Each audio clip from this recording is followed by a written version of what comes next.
Joshua Mutale zungusha mpira juu kwenye nafasi ya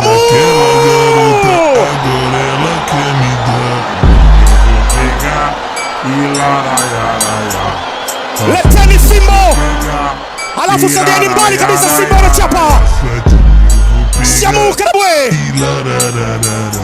anafungua kaunti yake ya mabao, bao la kichwa.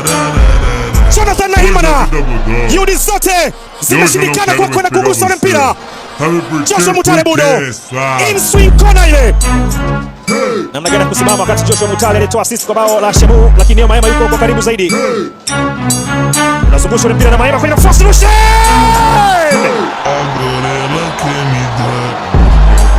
Rushen Deriok anaandika bao la pili kwa upande wa Simba.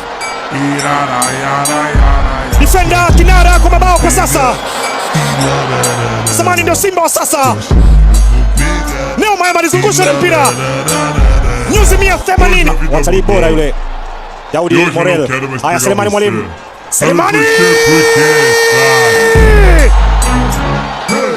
pasi nzuri ambayo yeye mwenyewe alipambana kuchukua ule mpira. Makosa kiulize Daniel Mo, alimweka chini Hussein Kazi, akampa godoro, akamwambia hii ndio kazi ya mwalimu.